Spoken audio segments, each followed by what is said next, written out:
We're here at the Marshall booth with Slash, and Slash, it's always great to see you. And you know, your history and your allegiance with Marshall is well known. Can you tell us what attracted you about the company at first and why you've stayed with them?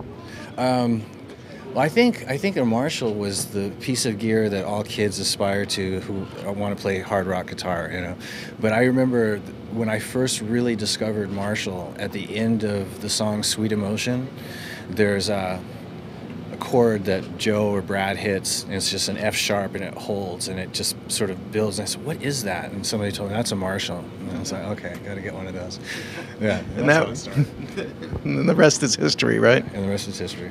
Good. Can you bring us up to speed on what you've been doing lately, projects? Well, I mean, I've just been working mainly on my solo record, which is now, we just finished, and it's mastered and done, and is coming out in April. And now I'm sort of getting geared up for the sort of promotion of that and doing all the marketing, whatever, you know, getting the record deal together and booking a tour and all that. So everything having to do with a new record that happens.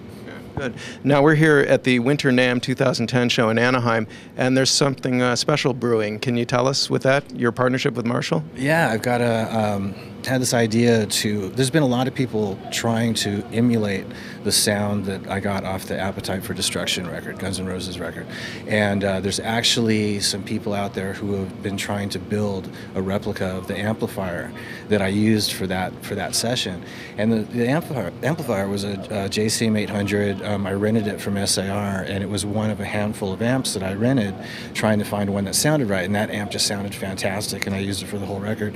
And I held on to the amp, you know, sort of stole it from SIR, and my tech forgot to leave it on the truck when we rehearsed at SIR Studios, so SIR promptly took it back. Anyhow, so, you know, it's been one of those sort of coveted things, and decided to try, you know, we know all the specs on it, and we know exactly what model and what year, and have all the schematics for it. So decided to actually make one ourselves, as opposed to all the homemade ones that are being made around the world, you know. So this is what we're presenting today. Well, best of luck with it, and thanks for taking the time. Cool, thanks. All right.